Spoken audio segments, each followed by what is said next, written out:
ఈరోజు దేవుడు మీ అందరితో మాట్లాడునుగాక. చెప్పాలి గట్టిగా ఆమేన్. రండి, పరిశుద్ధ బైబిల్ గ్రంథంలో నుంచి మన పితరుడైన దావీదు జీవితంలో జరిగిన 1-2 ఘట్టాలు మీ ముందు నేను జ్ఞాపకం చేసి దేవుని వాక్యాన్ని నేను చెప్పినట్లుగా నా టైం అయితే గంట, మరి పరిశుద్ధాత్మని టైం ఎంతో నాకైతే తెలియదు. స్తోత్రం. చెప్పండి, నా టైం అయితే ఎంత? మరి దేవుని టయానికి అప్పగించుకుందామా, నా టయానికి ముగించుకుందామా?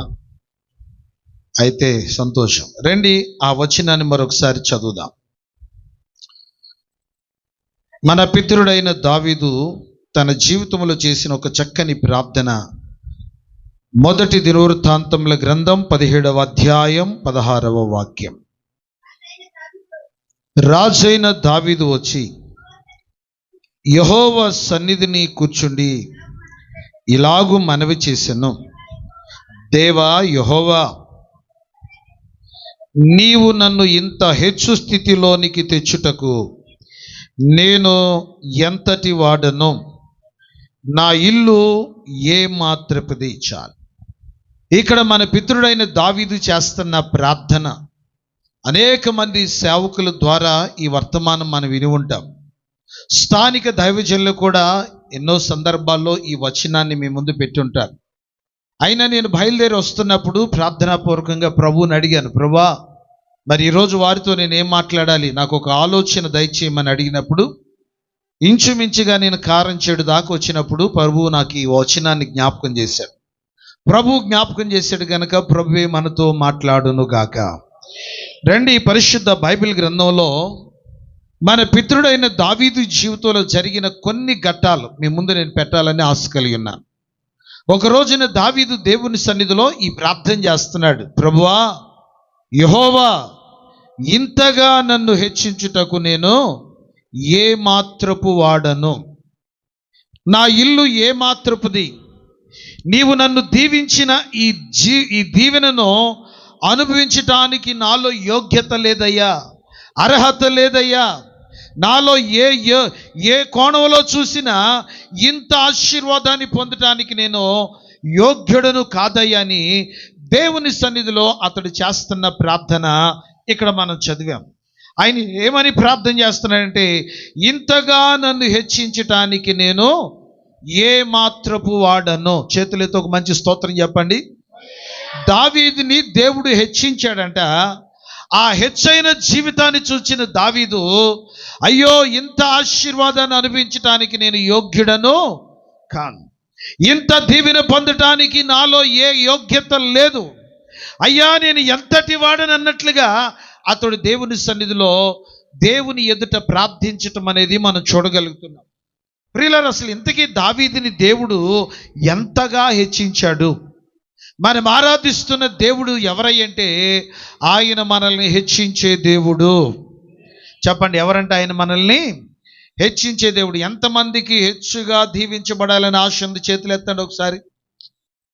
నేనేం అనలే, మీరు ఎత్తండి. దరిద్రులుగా ఉండటం దేవుని ఇష్టం కాదు. అరాకొర జీవితం ఉండటం దేవుని ఇష్టం కాదు. మనం ఆరాధిస్తున్న దేవుడు మన విషయంలో ఏమని కోరుకున్నాడంటే, మనం దీవించబడతా ఉంటే, ఆశీర్వదించబడతా ఉంటే, దేవుని సన్నిధిలో దీవెనకరంగా ప్రజలు చూస్తూ ఉంటే ఆ ప్రజలందరూ అనుకోవాలంట, యెహోవా యందు భయభక్తులు గలవారు ఇలాగూ ఆశీర్వదించబడతారని. ప్రజలు చూచి దేవుని యందు విశ్వాసం ఉంచేటట్లుగా ఆయన మనల్ని హెచ్చించే దేవుడు. కనుక ఈరోజు ఆ హెచ్చైన జీవితం నాకు కావాలి పాస్టర్ గారు అన్న వాళ్ళందరూ ఒక్కసారి మీ కుడి హస్తాన్ని పైకెత్తి ఒక మంచి స్తోత్రం చెప్పండి. ఇంతకీ అసలు దావీదుని దేవుడు ఎంతగా హెచ్చించాడు? ఎలాంటి హెచ్చైన జీవితాన్ని దావీదు ప్రియమైన దేవుని బిడ్డలారా దేవుని దగ్గర నుంచి పొందుకోగలిగాడు? ఒక్కసారి మనం అదే అధ్యాయంలో 7వ వచనం కనుక చూస్తే మనకి అక్కడ అర్థమవుతూ ఉంటుంది. చదవండి. కావున నీవు నా సేవకుడైన దావీదుతో చెప్పవలసినది ఏమనగా, సైన్యములకు అధిపతికి యెహోవా ఈ ప్రకారము సెలవిచ్చుచున్నాడు. చదవండి.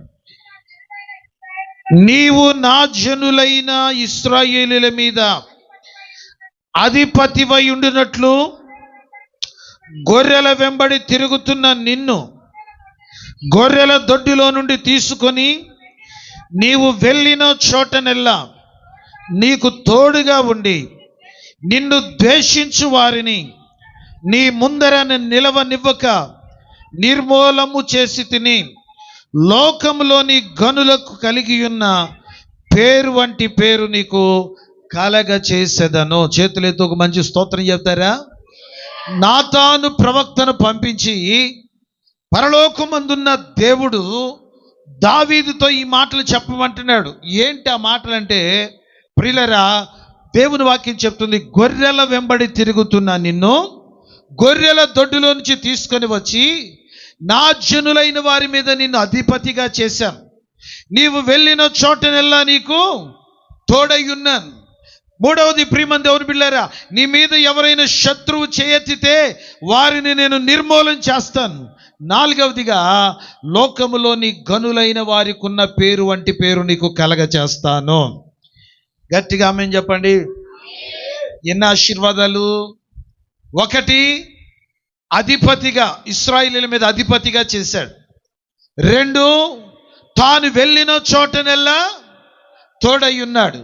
మూడు, అతని ముందు ఏ శత్రువు లేకుండా చేశాడు, నిర్మూలన చేస్తానన్నాడు. నాలుగు, లోకములోని గనులైన వారికి ఉన్న పేరు వంటి పేరు నీకు కలగ చేస్తాను అని చెప్పాడు. అంతుడు తాగలేదు ప్రియమైన దేవుని బిడ్డలారా.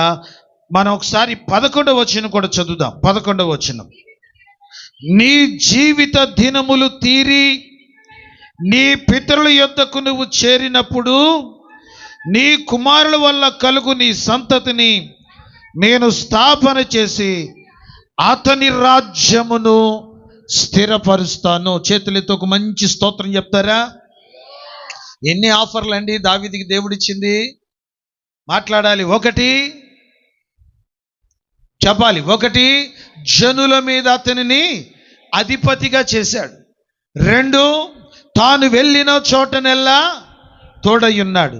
మూడు, అతని ముందు ఏ రాజు నిలవకోకుండా వారిని నిర్మూలన చేశాడు. నాలుగు, లోకములోని గనులైన వారికి ఉన్న పేరు వంటి పేరు కలగజేశాడు. ఐదవది, తన జీవిత దినాలు పూర్తయిపోయిన తర్వాత తన బిడ్డలను ఆశీర్వదిస్తానన్నాడు, వారి రాజ్యాన్ని స్థిరపరుస్తానన్నాడు. స్తోత్రం చెప్పాలి గట్టిగా, హల్లెలూయా. ఈ మాటలన్నీ విన్న తర్వాత దావీదు దేవుని సన్నిధిలోకి వెళ్ళి ప్రార్థన చేస్తున్నాడు. ఇంతగా నన్ను హెచ్చించుటకు, మాట్లాడాలి మీరు, దేవుడు మీ నోరులు తెరచునుగాక. ఇంతగా నన్ను హెచ్చించుటకు నేను ఏ పాటివాడు? దావీదు తన స్థితిని జ్ఞాపకం చేస్తున్నాడు. గొర్రెల వెంబడి తిరిగేవాడు. చెప్పండి, ఎవరంట ఆయన? ఆయన వారి చేత త్రోసివేయబడి రక్త సంబంధుల చేత తృణీకరించబడి, ప్రియమైన దేవుని బిడ్డలారా, ఏ యోగ్యత లేని ఆ వ్యక్తిని దేవుడు ఇంతగా ఘనపరుస్తున్నాడు. స్తోత్రం కలుగును గాక. ఒక మాటలో చెప్పాలంటే, మనం చాలా జాగ్రత్తగా ఆలకిస్తే, తన బిడ్డల్లో నుంచి ఒక వ్యక్తిని దేవుడు రాజుగా ఎన్నుకుంటానని చెప్పి సమూయేలుతో చెప్పి యెషయా దగ్గరికి పంపిస్తాడు. పంపించినప్పుడు దేవుని సేవకుడు సమూయేలు వెళ్ళి అంటాడు, నీ బిడ్డల్లో ఒక వ్యక్తిని దేవుడు రాజుగా ఎన్నుకోబోతున్నాడు, నీ బిడ్డలందరిని ఒకసారి పిలవమని చెప్తాడు. చెప్తాడా లేదా? చెప్తాడా లేదా? మీరు అదో రకంగా చూడబాకండి. చెప్తాడా లేదా? చెప్తాడుగా. నేను బైబిల్లో లేని విషయాలు ఏదో చెప్తున్నట్లుగా, లేకపోతే ప్రపంచ దేశాల్లో జరుగుతున్న మర్మాలు చెప్తున్నట్లుగా మీరు అదో రకంగా చూస్తున్నారు. చెప్తాడా? వచ్చారు, అందరూ వరుస పెట్టి వచ్చారు. ప్రభు అంటున్నాడు, నేను వీళ్ళెవ్వరిని కోరుకోలేదు. ఇదేంటి ప్రభా, వాడు అంత ఫిజికల్గా అంత స్ట్రాంగ్గా ఉన్నాడు, వాడు యుద్ధం చేయడానికి సరిపోతాడు, వీడు చాలా హైట్గా ఉన్నాడు, వీడు బలంగా ఉన్నాడు అంటే ప్రభు అన్నాడు, బాబు నువ్వేమో పై రూపాలని చూస్తున్నావు, నేనేమో హృదయపు అంతరంగాలను చూచేవాడిని, వీళ్ళెవ్వరు నాకు వద్దు అన్నాడు. అప్పుడు తన తండ్రి దగ్గరికి వెళ్ళి అడుగుతున్నాడు, యెషయా దగ్గరికి, వీళ్ళేనా? మాట్లాడాలి. ఇంకా ఎవరైనా నీకు ఉన్నారా అని అడిగితే, ఉన్నాడు కానీ ఇప్పుడు వాడి గురించి మాట్లాడుకున్నంత క్యారెక్టర్ వాడి దగ్గర లేదులేండి, ఇప్పుడు వాడి గురించి ఎందుకులేండి, లేదు, దేవుడు నీ బిడ్డలు ఎవ్వరిని ఎన్నుకోలేదంటే వీళ్ళను ఎన్నుకోకపోతే ఇంకా తిరిగిపోతుండే, ఆడనేమి ఎన్నుకుంటాడులే, వాడి గురించి వద్దులే, మాట్లాడొద్దులేండి, లేదు వాడిని పిలిపించండి, వాడు వచ్చేదాకా నేను ఇక్కడే కూర్చుంటానని చెప్పేసి అలా కూర్చున్నాడు. ఒక్క మాటలో చెప్పాలంటే, తండ్రి మరొక కుమారుడు నాకున్నాడు అని చెప్పటానికి కూడా ప్రియమైన దేవుని బిడ్డలారా తెగించలేని నిషేధించబడిన జీవితం దావీదుది. అన్నల దగ్గరికి వెళ్ళి అన్నలను అడుగుతున్నాడు, అన్నలారా ఒక్కసారైనా నన్ను యుద్ధానికి తీసుకెళ్ళండి అంటే ఆ అన్నలు ఏమంటారంటే, నీవు దానికి పనికొచ్చేవాడు కాదురా, అసలు నువ్వు మా తమ్ముడు అని చెప్పుకోవడానికి కూడా అయోగ్యత లేని వాడివి అని వాళ్ళు త్రోసేశారు. కన్న తండ్రి కూడా కుమారుడు అని చెప్పుకోవటానికి ఏమాత్రం కూడా సాహసం చేయలేని ఈ దావీదుని, గొర్రెల వెంబడి తిరుగుతున్న ఈ దావీదుని, గొర్రెలతో సహవాసం చేసే ఈ దావీదుని, గొర్రెలతో సహజీవనంతో బ్రతికే ఈ దావీదుని దేవుడు ఎంతగా హెచ్చిస్తున్నాడంట. చేతులెత్తి మంచికి స్తోత్రం చెప్తారా? ఎంతగా హెచ్చిస్తున్నాడు. ఒకటి, తన ప్రజలైన ఇశ్రాయేలీయుల మీద అధిపతిగా చేశాడు. రెండు, తాను వెళ్ళిన చోటనెల్లా తోడై ఉన్నాడు. మూడు, చెప్పాలి, అతని మీద ఎవరైనా శత్రువులు లెగిస్తే వారిని నిర్మూలన చేశాడు. నాలుగు, లోకములోని గనులైన వారికి ఉన్న పేరు అతనికి ఇస్తానని చెప్పాడు. ఐదవది ప్రియులరా, రాజ్యాన్ని స్థిరపరుస్తాను, నీ బిడ్డల్ని నేను ఆశీర్వదిస్తాను అని వెళ్ళిపోయిన తర్వాత, హల్లెలూయా. ఒక తండ్రిగా లేకపోతే ఒక భక్తుడిగా ఇంతకు మించిన దీవెనలు ఏం కావాలి చెప్పండి? సహజంగా తల్లిదండ్రులుగా మనం ఏమనుకుంటామంటే, మా జీవితం అయిపోయిన తర్వాత మా పిల్లలు ఏమైపోతారని మనం అనుకుంటాం కదా. కానీ దావీదుకి ఆ దిగులు లేదిక. ఏమంటున్నాడు? నీ జీవిత దినాలు పూర్తయిన తర్వాత, నీవు నీ పితరుల యొద్దకు చేర్చబడిన తర్వాత నీ బిడ్డలు నేను ఆశీర్వదిస్తాను, వారి రాజ్యాన్ని స్థిరపరుస్తాను. హల్లెలూయా.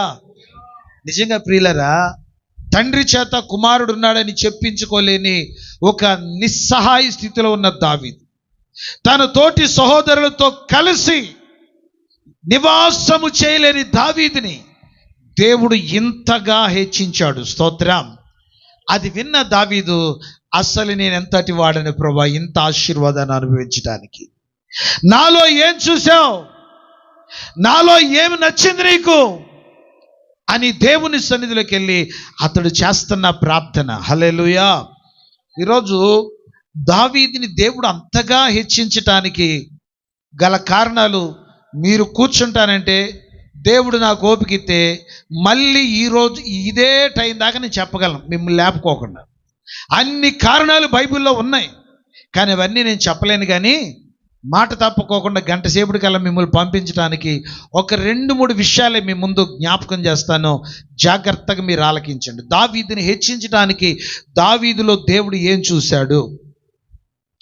ఈరోజు అదే దీవెన మనం కూడా పొందాలంటే ప్రియులరా, మనం తలకే కింద పెట్టి కాళ్ళు పైకెత్తి, ప్రియమైన దేవుని బిడ్డలారా, యజ్ఞాలు చేయసర్ల, తపస్సులు చేయసర్ల, పురాతనమైన మార్గాలలో నిలిచి చూచి మన పితరులు నడిచిన మార్గాల్లో మనం నడిస్తే ఖచ్చితంగా మనల్ని కూడా మన దేవుడు హెచ్చిస్తాడు. చెప్పండి. నమ్మితే గట్టిగా ఆమేన్ చెప్పండి, లేకపోతే చెప్పొద్దు. నమ్మితేనే చెప్పండి. నమ్మేరా? నమ్మితే రండి. దావీదుని హెచ్చించటానికి కారణాలు ఏంటో మీ ముందు నేను జ్ఞాపకం చేస్తాను. మనం ఒకసారి 16వ వచనాన్ని మళ్ళీ చదువుదామా? రాజైన దావీదు వచ్చి మొట్టమొదటి అనుభవం, దావీదుని దేవుడు హెచ్చించటానికి ఎన్నో కారణాలు ఉన్న దానిలో మొట్టమొదటి అనుభవం ఏంటంటే, తనకు శ్రమ కలిగిన, సంతోషం కలిగిన, తన జీవితంలో ఏ పరిస్థితుల్లో ఉన్నా అతనుకున్న అలవాటు ఏంటంటే దేవుని సన్నిధికి వెళ్ళే అనుభవం, దేవుని సన్నిధిలో కూర్చునే అనుభవం, దేవుని సన్నిధికి వెళ్ళాలనే ఒక తృష్ణ కలిగిన అనుభవం ప్రియులారా దావీదులో మనకు కనబడుతూ ఉంది. ఇప్పుడు దేవుడు ఆశీర్వాదిస్తానని చెప్తే ఏ మనుషుడైనా ఎక్కడికి వెళ్తాడు? తన బంధువులు పిలుస్తాడు, తన స్నేహితులను పిలుస్తాడు, లేకపోతే తన జీవితంలో గొప్ప గొప్ప ఆనందాన్ని అనుభవించడానికి ఏదేదో ప్రయత్నాలు చేస్తాడు. కానీ దావీదు ఎక్కడికి వెళ్ళాడు చెప్పండి? తన భార్య దగ్గరికి వెళ్ళలేదు, బిడ్డల దగ్గరికి వెళ్ళలేదు, రాజ్యం దగ్గరికి వెళ్ళలేదు, సింహాసనం దగ్గరికి వెళ్ళలేదు. అతడు ఎక్కడికి వెళ్ళాడు అంటే బిడ్డలారా, యెహోవా సన్నిధికి వెళ్ళగలిగాడు. స్తోత్రం. నేనంటాను ప్రియులారా, మనం హెచ్చించబడాలి అంటే మనలో ఉండవలసిన మొట్టమొదటి అనుభవం ఏంటంటే దేవుని మందిరానికి వెళ్ళే అనుభవం మనకి కావాలి. దేవుని మందిరానికి ఏ మనుషుడైతే వెళతాడో, దేవుని మందిరంలో ఏ మనుషుడైతే గడుపుతాడో, దేవుని సన్నిధిలో ఏ మనుషుడైతే తన జీవితాన్ని కొనసాగించడానికి ప్రయత్నం చేస్తాడో, దేవుడు వారిని ఖచ్చితంగా హెచ్చిస్తాడు. నమ్మితే ఒక మంచి స్తోత్రం చెప్పండి. కానీ మనం అన్ని చోట్లకి వెళతాం, కానీ దేవుని మందిరానికి మాత్రమే. కొంతమంది పురుషుల్ని అడుగుతాను, బాబు మీ భార్య వస్తుంది మందిరానికి, మీ బిడ్డలు వస్తున్నారు, నువ్వెందుకు రావురా అని అడిగితే వాళ్ళు చెప్పే మాట ఏంటంటే, ప్రార్థన మందిరానికి రావాలంటే మాకు సిగ్గేస్తుందన్నయ్య అంటారు. చెప్పండి, ఏమేస్తుందంట? మాట్లాడారు, ఏమేస్తుందంట? నేను అంటాను, సిగ్గుపడవలసింది ఎక్కడా? మాట్లాడాలి, సిగ్గుపడవలసింది ఎక్కడా? అపవిత్రమైన కార్యాలు చేసేటప్పుడు, త్రాగుబోతుతనం చేసేటప్పుడు, వ్యభిచారం చేసేటప్పుడు, చీటీపేటలు ఆడేటప్పుడు, సిగరెట్లు తాగటానికి సిగ్గుపడాలి. దేవుని మందిరానికి రావడానికి ఎవరు సిగ్గుపడకూడదు. నేను అంటాను, అపవాది అనేవాడు ఈ సిగ్గు అనే ఒక పదాన్ని ఉపయోగించి చాలా మందిని, పురుషుల్ని దేవుని మందిరానికి రాకుండా అడ్డుపడి వేస్తూ ఉన్నాడు. కానీ దావీదు ఎలాంటి వాడంటే దేవుని సన్నిధికి వచ్చే అనుభవం కలిగిన వాడు. దేవుని సన్నిధి అంటే దావీదుకి చాలా ప్రేమ. దేవుని సన్నిధిలో ఉంటావా, సింహాసనం మీద కూర్చుంటావంటే దావీదు ఏం కోరతాడు చెప్పండి? మాట్లాడాలనా? మాట్లాడాలి. మీరు అందరూ వాక్య జ్ఞానం కలిగిన వాళ్ళేగా. దేవుడు మీ నోరులు తెరుచును గాక. ఆమేనంట కాదు, వాక్యం గురించి మాట్లాడతాను. చెప్పండి హల్లెలూయా. చెప్పండి, నీకు సింహాసనం కావాలా, దేవుని మందిరం కావాలా అని అడిగితే దావీదు చెప్పే సమాధానం ఏంటో తెలుసా? నాకు సింహాసనం కన్నా నీ మందిరమే నాకు కావాలంటాడు. స్తోత్రం. ఎందుకు చెప్పండి? దేవుని మందిరంలో ఏముందండి? ఇదే దావీదు ఒక కీర్తనలో రాస్తాడు, యెహోవా తన పరిశుద్ధ ఆలయములో ఉన్నాడు. చెప్పండి, ఎక్కడున్నాడంట? మనం ఆరాధిస్తున్న దేవుడు ఆ చెట్ల కింద, ఈ గుట్ల కింద, ఆ కొండల మీద, ఈ కొండల మీద భరతనాట్యం, కూచిపూడి నాట్యం చేసే దేవుడు కాదు. చెప్పండి, మనం ఆరాధిస్తున్న దేవుడు ఎక్కడుంటాడు? పరిశుద్ధాలయములో ఉంటాడు. ఉండి ఏం చేస్తాడు చెప్పండి? అదే కింద వచనములు అంటాడు, యెహోవా తన పరిశుద్ధ ఆలయములో ఉన్నాడు, వచ్చే నరులందరినీ ఆయన పరిశోధిస్తాడు, పరిశీలిస్తాడు, వచ్చిన వారందరినీ ఆయన చూస్తాడు. ఎవరైతే కన్నీళ్లతో వస్తున్నారా, ఎవరైతే సంతోషంగా వస్తున్నారా, ఎవరైతే చితికిపోయి, నలిగిపోయి, వేసారిపోయి, జీవితంలో అన్నీ కోల్పోయి వస్తున్నారని వారందరినీ చూచంట వచ్చిన వారందరినీ ఆనందంతో నింపి, సంతోషంతో నింపి, పాపాన్ని విడిపింపజేసి, ఒప్పింపజేసి వెళ్ళేటప్పుడు వారిని సమాధానంతో పంపిస్తాడు ఆయన. హల్లెలూయా. కనుక దావీదుకు తెలిసిన అనుభవం ఏంటంటే, నా దేవుడు సింహాసనం మీద కాదు, నా దేవుడు లేకపోతే అక్కడ ఇక్కడ కాదు, ఆయన పరిశుద్ధాలయంలో ఉంటాడు.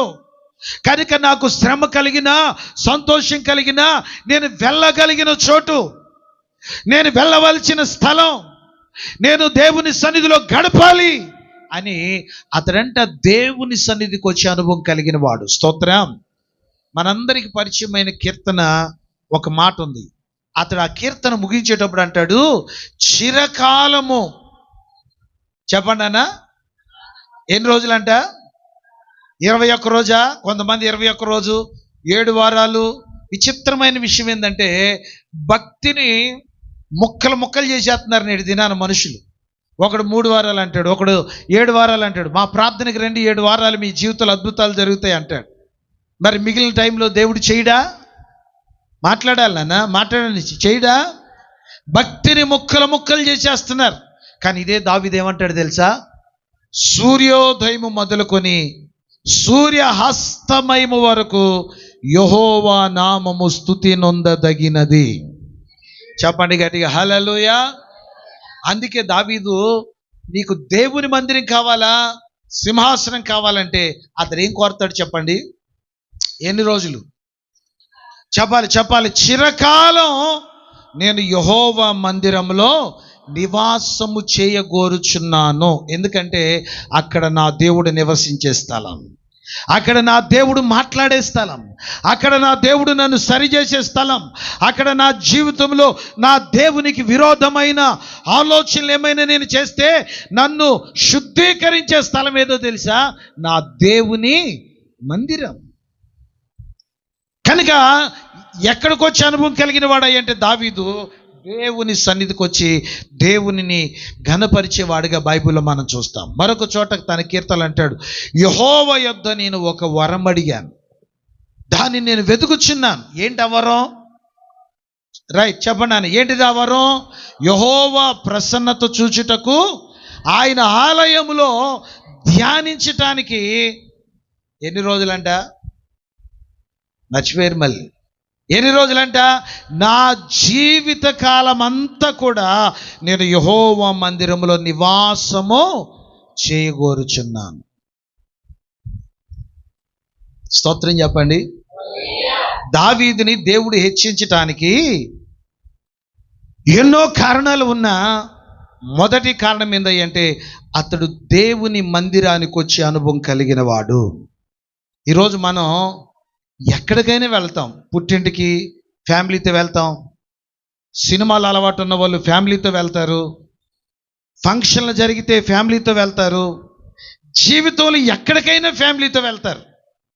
కానీ మందిరానికి వచ్చే తల్లికి మాత్రం ఈ అల్లా స్త్రీలు వచ్చి నన్ను కాపాడు, నా కుటుంబాన్ని కాపాడు, నా బిడ్డలను కాపాడు, నన్ను కాపాడు, నా బిడ్డలను కాపాడని వీళ్ళు మొత్తుకోవాల్సిందే తప్ప వాళ్ళు మాత్రం, నేను ఒక మాట చెప్తాను, మీ ఇంటికి వెళ్ళి మీ భర్తలు చెప్పండి, స్త్రీ ప్రార్థన విలువైంది, నేను దాన్ని తక్కువ చేసి చెప్పట్లేదు, కానీ దానికన్నా ముఖ్యమైనది పురుషుని ప్రార్థన.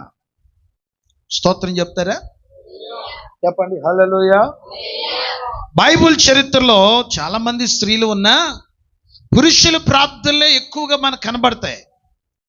ఆది కాండంలో అబ్రహాము మొదలుకొని ప్రకటన గ్రంథంలో ఉన్న అనేక మంది పరిశుద్ధుల జీవితాల్లోకి వెళ్ళి చూడండి, వారు దేవుని సన్నిధిలో పురుషులే ఎక్కువగా ప్రార్థన చేశారు. యోబు ఎప్పుడు లేచేవాడంట అని చెప్పేసి మిమ్మల్ని చేయొద్దని నేను అంటలా, మళ్ళీ నా గురించి తప్పుగా మీరు మాట్లాడి, మీరు చేయాల్సిందే. కానీ యోబు అరుణోదయమున లెగిసి ప్రార్థన చేశాడు. దావీదు ఎన్నిసార్లు చేశాడు ప్రార్థన? రైట్, తన ప్రియమైన భార్య గొడ్రాలుగా ఉన్నప్పుడు ఇస్సాకు ఆమె గురించి ఏం చేశాడు? మరి ఈ ప్రార్థనలన్నిటికీ సమాధానం వచ్చిందంటారా? నేను ఎందుకు ఈ మాట చెప్తున్నానంటే, నేటి దినాన చాలా కుటుంబాలలో స్త్రీలు మాత్రమే దేవుని సన్నిధిలోకి వస్తున్నారు, పురుషులు మాత్రం దేవుని సన్నిధికి రాలేకపోతున్నారు. ఒక దైవజనుడిగా నేను చెప్పే మాట ఏంటంటే, మీరు హెచ్చించబడాలి అంటే మీరు కుటుంబాలుగా దేవుని సన్నిధికి వచ్చేవారుగా ఉండాలి. దావీదుని అడుగుతాడు, నాయనా ఏంట్రా నీ కోరిక? నీ కోరికలు ఏమైనా ఉన్నాయా? ఉంటే చెప్పంటే, అయ్యా నాకు కోరిక ఉంది అంటాడు. చెప్పండి, ఏంటి ఆ కోరిక? ఏంటి నా కోరిక? మనకందరికి తెలిసిన వాక్యం అది. నీ దాసుడనైన నా కుటుంబం నిత్యము నీ సన్నిధిలో ఉండునట్లుగా ఆశీర్వదించయ్యా. స్తోత్రం చెప్పండి, చెప్పాలి గట్టిగా హల్లెలూయా. నీ దాసుడనైన నా కుటుంబం నిత్యము నీ సన్నిధిలో ఉండునట్లుగా, అయ్యా నీ దాసుడనైన నా కుటుంబం ఈ సింహాసనం మీద తరతరాలు ఉండునట్లుగా దీవించమని అడిగాడా? నేటి దినాన రాజులకి సింహాసనం ఎత్తంటే దిగటానికి ఇష్టపడతలా, తెలుసా మీరు? రాజులకి కనుక అధికారాలు ఎత్తుంటే, ముఖ్యమంత్రులకి ప్రధానమంత్రులకి అధికారాలు ఎత్తంటే అసలు దిగటానికి ఇష్టపడతలేదు వాళ్ళు. ఆ సింహాసనం మీదే నిలబడాలని కోరుకుంటున్నారు. కానీ మన పితృడైన దావీదు ఏం కోరుతున్నాడంటే, నీ దాసుడనైన నా కుటుంబం ఎక్కడ ఉండాలంట? చెప్పండి ఎక్కడ ఉండాలంట? దేవుని సన్నిధిలో ఉంటే ఆ మనుషుడు కాపాడబడతాడు. దేవుని సన్నిధిలో ఉంటే ఆ మనుషుడు సరిచేయబడతాడు. దేవుని సన్నిధిలో ఉంటే ఆ మనుషుడికి కృప దొరుకుద్ది. దేవుని సన్నిధిలో ఉంటే ఆ మనుషుడు సమాధానంగా ఉంటాడు. అందుకే దావీదంట యెహోవా సన్నిధిని కూర్చున్నాడంట. స్తోత్రం. మొట్టమొదటిగా దావీదుని దేవుడు ఇంతగా హెచ్చించటానికి దావీదులో దేవునికి ఏం కనబడింది అంటే అతడు దేవుని సన్నిధికి వచ్చే అనుభవం కనబడింది. అతడు దేవుని సన్నిధిలో కూర్చుండే అనుభవం కనబడింది. అప్పుడు దావీదుతో దేవుడు అంటున్నాడు, ఇంతగా నన్ను హెచ్చించడానికి నేను ఏ పాటి వాడనయ్యి అంటే, నైనా నాకు నీలో నచ్చింది ఏంటో తెలుసా, నీవు సంతోషమైన సుఖమైన నా ఇంటికి వచ్చే అనుభవం నచ్చింది, నా మందిరంలో కూర్చున్న అనుభవం నచ్చింది, అందుకే నేను నిన్ను ఇంతగా హెచ్చించాను. స్తోత్రం చెప్తారా? హెచ్చించబడాలనుకున్నవాడు ఎవడైనా, ఈ లైవ్లో చూసేవారు కానీ తర్వాత ఈ వాక్యం వినేవారు కానీ, ఒక దైవజనుడిగా నేను చెప్పే మాట ఏంటంటే, దేవుని సన్నిధికి రండి, ఆయన సన్నిధిలో ఉండండి, మీ స్థితిని నా దేవుడు మారుస్తాడు. చెప్పాలి గట్టిగా హల్లెలూయా. ఎంతో మందితో అవమానపరచబడి, త్రోసివేయబడి, నిందించబడి, తక్కువ చేయబడి జీవితంలో నువ్వు గొడ్రాలుగానే మిగిలిపోతావని చెప్తే ఆమె దేవుని సన్నిధిలోకి వచ్చి ప్రార్థన చేసుకుంది, అయ్యా నా జీవితంలో నా మీద ఉన్న ఈ ఒక్క నింద తొలగిస్తే, చెప్పండి, ఈ ఒక్క నింద తొలగిస్తే నాకు నువ్వు ఇచ్చిన కుమారుని మళ్ళీ నీ సేవ కొరకే ఇచ్చేస్తానంది. స్తోత్రం. అందా? ఇచ్చింది. బైబిల్ చెప్తున్న మాట ఏంటంటే, పాలు విడిచిన తర్వాత దేవుని సన్నిధిలో తీసుకున్న తీర్మానాన్ని ఏ మాత్రం కూడా నిర్లక్ష్యం చేయకోకుండా తీసుకొని వెళ్ళి దేవుని సన్నిధిలో అలా విడిచిపెట్టేసింది. వాడు కూడా నేను వస్తాననే మాట అనలా, తను కూడా నా జీవితంలో మమ్మీని వెనకాల నేను వచ్చేస్తాననే మాట అనలా, అలాగే మందిరంలో ఉండిపోయాడంట. మందిరంలోకి తీసుకెళ్ళిన వెంటనే బైబిల్ చెప్తున్న మాట ఏంటంటే, అతడు యెహోవాకు అక్కడే మ్రొక్కాడంట. దినాలు గడుస్తూ ఉన్నాయి, రోజులు గడుస్తూ ఉన్నాయి. మందిరంలో బాలుడైన సమూయేలు దేవుని మందిరంలో యెహోవాకు పరిచర్య చేస్తున్నాడంట. మనుషుల దయందును దేవుని దయందును వర్ధిల్లుతూ ఉన్నాడంట. ఒకరోజు వచ్చింది, అతడు దీపం మారిపోకోకుండా దేవుని సన్నిధిలో జాగ్రత్త పడతా ఉన్నాడు, మందిరంలో అలా పడుకొని ఉన్నాడు. సమయం రానే వచ్చింది. ఆ రోజున దేవుడు ఆయనతో మాట్లాడటం ప్రారంభించాడు. వ్రాయబడిన మాట ఏంటో తెలుసా, ఆ మాటలన్నీ మనసును పెట్టుకొని, ఆ మాటలో ఏ ఒక్కడి కూడా తూచా తప్పకోకుండా ఆ మాటల ప్రకారం తన జీవితాన్ని నిలబెట్టుకొని కాపాడుకొని జీవితాన్ని కొనసాగించిన సమూయేలునంట దాను మొదలుకొని బెర్షెబా వరకు నా దేవుడు ప్రవక్తగా స్థిరపరిచాడంట. చప్పట్లు కొట్టి ప్రభువుని కనపడదామా? కొట్టాలి, కొట్టాలి, గట్టిగా కొట్టాలి. మీ చప్పట్లు ఎట్టని అంటే సమూయేలుని కదా స్థిరపరిచింది, మేమెందుకు కొట్టాలన్నట్టు కొడుతున్నారు మీరు. మన దేవుడు నిన్న నేడు నిరంతరము ఏకరీతికున్న దేవుడు. నా దేవుడు అందరికీ ఉపకారి. స్తోత్రం కలుగునుగాక. సమూయేలు దేవుడే అని అనలేకపోతున్నారు మీరు, ఎందుకు మరి నాకు అర్థం కావట్లా. సమూయేలు దేవుడే, మరి సమూయేలుని దీవించిన దేవుడు, సమూయేలుని హెచ్చించిన దేవుడు నిన్ను నన్ను హెచ్చించడా?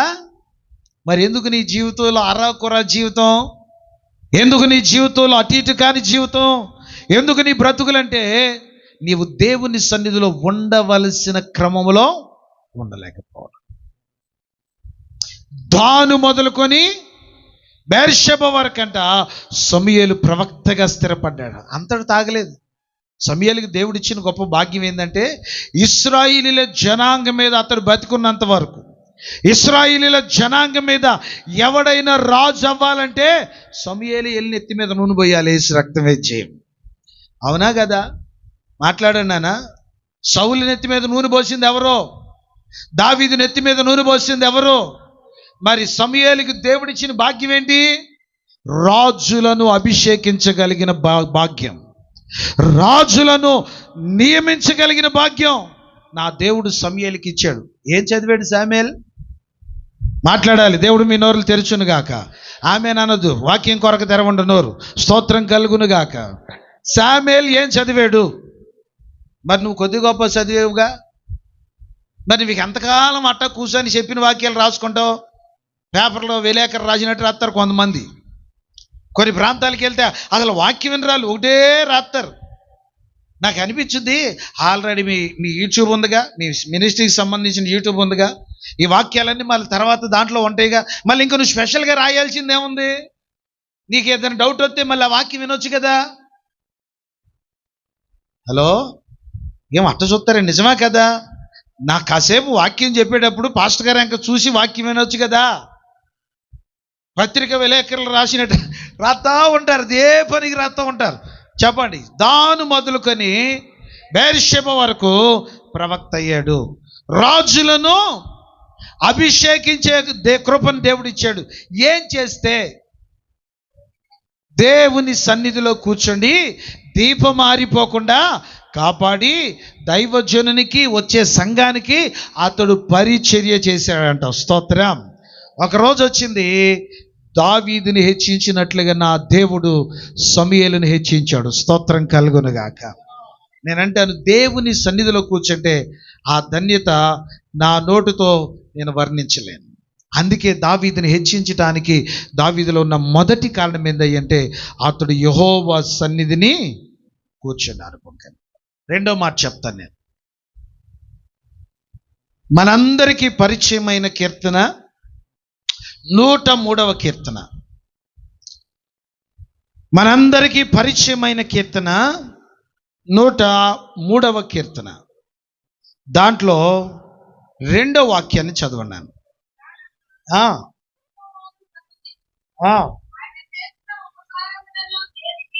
ఆయన చేసిన ఉపకారములలో దావీదుని దేవుడు హెచ్చించటానికి మొట్టమొదటి కారణం అతడు దేవుని మందిరానికి వచ్చే అనుభవం, దేవుని సన్నిధిలో కూర్చునే అనుభవం, దేవుని సన్నిధిని ప్రేమించే అనుభవం, దేవుడికి ప్రథమ స్థానం ఇచ్చే అనుభవం దావీదులో దేవుడికి నచ్చింది. రెండవది ఏంటంటే దావీదు అంటున్నాడు, నా ప్రాణమా ఆయన చేసిన ఉపకారములలో. సహజంగా మనిషి బుద్ధి ఎలాంటిది అంటారు? మాట్లాడండి, మీరందరూ అంత మంచిలా మాట్లాడండి. సహజంగా మనిషి బుద్ధి ఎలాంటిది నానా? శ్రమలో ఉన్నప్పుడు, కష్టాల్లో ఉన్నప్పుడు, బాధల్లో ఉన్నప్పుడు, లేకపోతే ముక్కులు పగలగొట్టి పైపులు ముక్కులో పెట్టి మంచం మీద అడ్డంగా పొడికేసినప్పుడు మా హాస్పిటల్లో ఏమంటాం చెప్పండి? ఏమంటాం? ప్రభా, ఈ ఒక్కసారి నన్ను బ్రతికించు నాయనా, ఈ ఒక్కసారి నన్ను కాపాడు ప్రభా, ఈ ఒక్కసారి నన్ను పైకి లేవనెత్తయ్యా, ఈ ఒక్కసారి నన్ను దీవించయ్యా, మరొక అవకాశం నాకు ఇవ్వయ్యా, నేనేంటో నీకు చూపిస్తానయ్యా. స్తోత్రం చెప్పండి, చెప్పండి. నేనేంటో నీకు చూపిస్తానయ్యా. చర్చిలో కుర్చీ వేస్తానయ్యా, ఫ్యాన్ వేస్తానయ్యా, బుధవారం ప్రార్థన చేస్తానయ్యా, ఆదివారం అందరికన్నా ముందు మందిరానికి వస్తానయ్యా అని. అసలు ప్రభువుకు మనం ఇచ్చే ఆఫర్లు ఎట్లుంటాయో తెలుసా? ఓట్ల కోసం రాజకీయ నాయకుడు వచ్చినప్పుడు కూడా ఇవ్వడన్ని ఆఫర్లు ఇస్తాం యేసు ప్రభు. ఓట్ల కోసం వస్తారు చూడు, 5 సంవత్సరాలకు ఒకసారి వస్తారా? మీ ఇళ్ళకి వస్తారా? వచ్చి ఎన్ని ఆఫర్లు ఇస్తారు? మీరు కనుక మాకు ఓటేస్తే మీకు కొళాయి వేపిస్తాం, సిమెంట్ రోడ్డు వేపిస్తాం, డబుల్ బెడ్రూమ్ ఇల్లు కట్టిస్తాం, పెన్షన్ ఇస్తాం, పెంచుతాం, ఇది చేస్తాం, ఇది చేస్తామని ఎన్ని ఆఫర్లు ఇస్తారో మనకి, మనం అంతకన్నా డబల్ ఇస్తాం యేసయ్యకి. ప్రేమ కలిగిన దేవుడు, జాలి కలిగిన దేవుడు. అయ్యో నా బిడ్డ ఎంత బాధపడుతుంటే మాట్లాడాలి, ఎంత బాధపడుతుంటే నేను ఎలా చూస్తూ ఉండగలనని చెప్పేసి వెంటనే మనల్ని పైకి లేవనెత్తాడు. స్తోత్రం చెప్పండి గట్టిగా, చెప్పాలి గట్టిగా, హల్లెలూయా. తర్వాత మనం ఏం చేస్తామంటే ఆ వారం అందరికన్నా ముందు వస్తాం చర్చిలోకి, 2వ వారం అయ్యగారు ప్రార్థన చేసేటప్పుడు వస్తాం, 3వ వారం పాటలు పాడేటప్పుడు వస్తాం, 4వ వారం పాటలు అయిపోతున్నప్పుడు వస్తాం, 5వ వారం ఆరాధన జరిగేటప్పుడు వస్తాం, 6వ వారం వాక్యం ప్రారంభించే టైంలో వస్తాం, 7వ వారం వాక్యం మధ్యలో వస్తాం, 8వ వారం ముగింపులో వస్తాం, 9వ వారం కంటికి. ఎన్ని రోజులు మన భక్తి? కరెక్ట్గా 2 నెలలు. అవునా కాదా? ఇట్లాంటి భక్తులు సమాజంలో ఉన్నారా లేరా? ఒకవేళ 3 వారాలు రాలేదని 4వ వారం పాస్టర్ గారు కనుక వెళ్ళి అడిగితే, ఏమ్మా ఎందుకు మందిరానికి రావట్లేదంటే, ఎక్కడ తీరుబడి ఉందయ్య గారు, అసలు తీరుబడి అవ్వట్లేదండి మందిరానికి రావటానికి. సరేనని 5వ వారం వెళ్ళాను. ఇవన్నీ నా జీవితంలో అనుభవించి కనుక చెప్తున్నాను. తర్వాత ప్రియమంది ఎవరు వెళ్ళారు, 1 వారం గ్యాప్ ఇచ్చి మళ్ళీ వెళ్తే ఒక్క డైలాగ్ వాడింది, నా దిమ్మ తిరిగిపోయింది. అసలు మీకేమైనా పనా పాట అంది నన్ను. చెప్పండి ఏమంది? మీకేమైనా పనా పాట? అవును, మరి ప్రపంచంలో భారం అంతా నువ్వేం మోసేస్తున్నావు అన్నా నేను. ఇక మాకేం పని లేదమ్మా, మీకే పని అని చెప్పేసి నేను చాలా బాధతో వెనక్కి వచ్చేసి. స్తోత్రం చెప్పండి గట్టిగా. కొంతమంది భక్తి ఇలా ఉంటుంది, అందుకే వాళ్ళ జీవితాలు బాగుపడవు, అందుకే వాళ్ళ జీవితాలు హెచ్చించబడవు, అందుకే వాళ్ళ జీవితాలు ప్రియమైన దేవుని బిడ్డలారా ఒక ఏ విషయంలో చూసినా గొర్రెతోక బెత్తుడు అన్నట్లుగా 7 పొలిమేరలు తిరిగిన మన బతుకులు అలాగే ఉండటానికి కారణం ఏంటంటే మనం తీర్మానం చేసింది ఎవరితో? దేవుడు కాదు, జీవము కలిగిన దేవుడితో. స్తోత్రం చెప్పండి గట్టిగా చెప్పండి. ఎవరితో? ఆయన మాట్లాడతాడు, ఆయన వింటాడు, ఆయన చెల్లిస్తాడు, ఆయన చూస్తాడు, ఆయన నీ పరిస్థితిని అంతటినీ మారుస్తాడు. కనుక ఆ దేవునితో నువ్వు మాట ఇచ్చావు కనుక బ్రతికినంతకాలం ఆ మాట మీద నిలిచి ఉండాల. దావీదు ఎవరితో చెప్తున్నాడు ఈ మాట?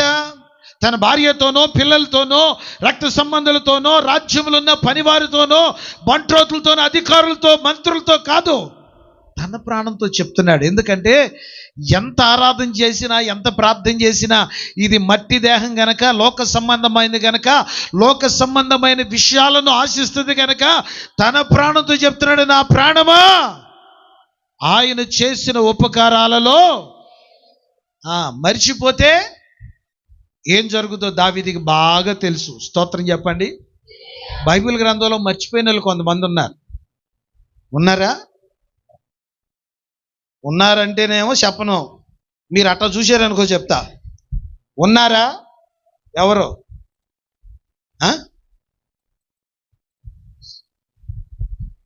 ఇంకా ఇంకా 39వ అధ్యాయం యెషయా గ్రంథం.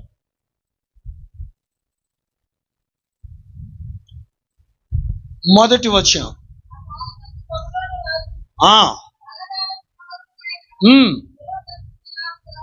యెరోదక్బలదాను విని పత్రికలను కానుకలను అతని యొద్దకు పంపగా హిజ్కియా దూతలు వచ్చిన మాట విని వారిని లోపలికి రప్పించి తన ఇంటనేమి రాజ్యమందేమి కలిగిన సమస్త వస్తువులలో దేనిని మరుగ చేయక వెండి బంగారములను, గంధవర్గములను, పరిమళ తైలమును, ఆయుధశాలలను, తన పదార్థములలో ఉన్న సమస్తమును దేనిని మరుగ చేయక వారికి చూపించాడంట. స్తోత్రం చెప్పండి గట్టిగా. ఎవరైనా అనండి, ఎవరైనా. హిజ్కియా అనగానే మనకు గుర్తొచ్చే మొట్టమొదటి అనుభవం ఏంటి చెప్పండి? పసిపిల్లల్ని అడిగిన, సండే స్కూల్ పిల్లల్ని, అరే హిజ్కియా గురించి ఏం తెలిసాయి అంటే, ఆ హిజ్కియాకి రోగం వచ్చిందంట, దైవజనుడు వచ్చాడంట, మరి చెప్పాడంట చచ్చిపోతున్నవని. వెంటనే హిజ్కియా ప్రార్థన చేశాడంట, మళ్ళీ తిరిగి ఇది సండే స్కూల్ పిల్లలు అడిగినా చెప్తారు కదా, కంటత వాక్యాలు కదా ఇవన్నీ. చేతులైతే ఒక మంచి స్తోత్రం చెప్పండి. అదే మనకు కనబడుతుంది 38వ అధ్యాయంలో. సేవకుడు చెప్తాడు, హిజ్కియా నువ్వు మరణమైపోతున్నావు, నీ ఇల్లు చక్కబెట్టుకో. వెంటనే గోడ తట్టు ముఖం తిప్పుకొని, సత్యముతో నీ సన్నిధిలో నేను ఎట్లు నడుచుకున్నానో ఒక్కసారి నన్ను, చిన్న ప్రార్థనేనండి, పోయిసారి వచ్చినప్పుడు హిజ్కియా గురించి చెప్పినట్లు గుర్తుంది నాకు. రైట్, చెప్పండి, ఒక మంచి స్తోత్రం చెప్పండి. హల్లెలూయా.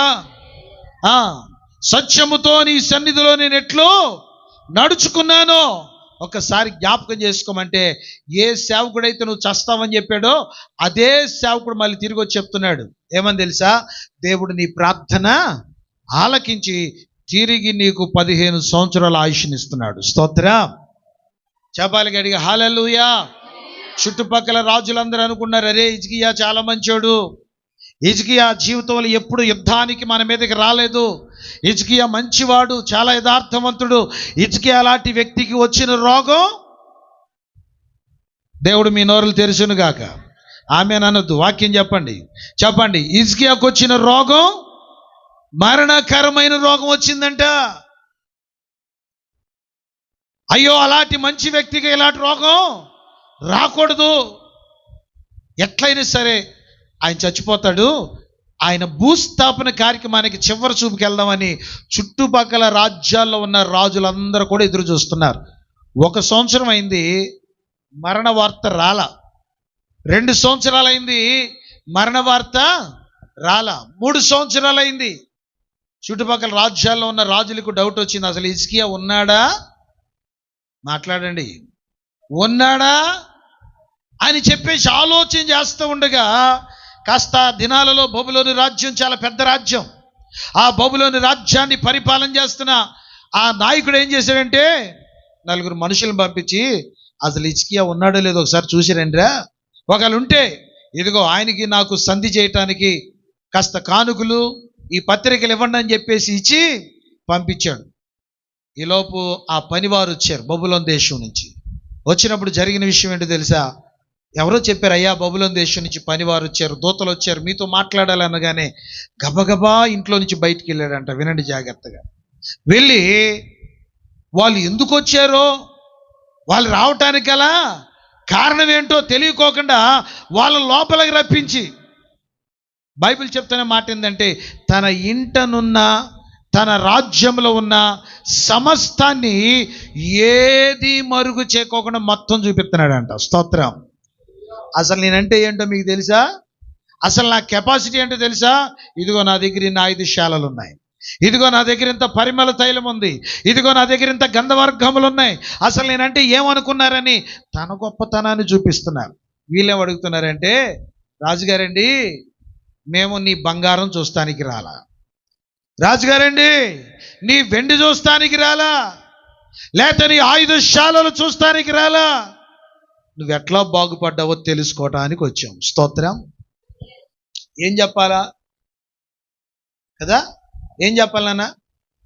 మేము ఆరాధిస్తున్న దేవుడు ఎవరో తెలుసా? ప్రార్థన ఆలకించువాడు. మేము ఆరాధిస్తున్న దేవుడు ఎవరో తెలుసా? ప్రార్థన వినేవాడు, చెవులుండి వినేవాడు, కళ్ళుండి చూచేవాడు, నోరుండి మాట్లాడేవాడు, మేము పడుతున్న బాధ అర్థం చేసుకునేవాడు.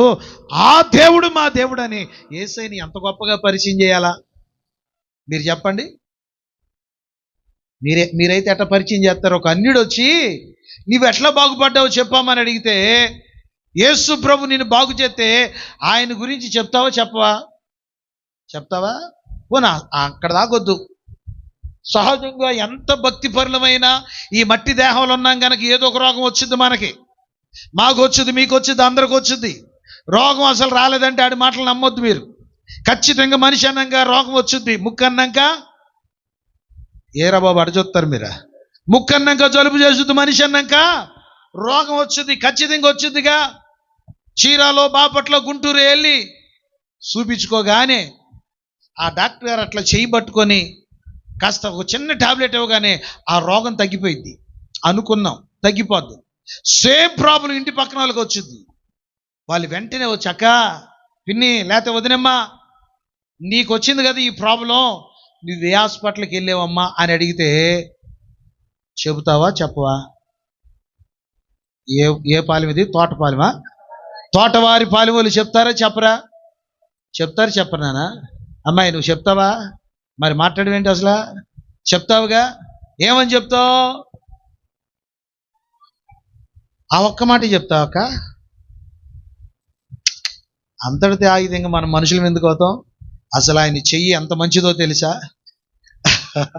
ఆయన చెయ్యి పెడితేనే చాలమ్మా, అసలు ఆ డాక్టర్ గారు దేవుడమ్మా అని చెప్తామా చెప్పమా? తప్పు లేదు, మేలు పొందుకున్నప్పుడు చెప్పటంలో తప్పే ఉంది దాంట్లో.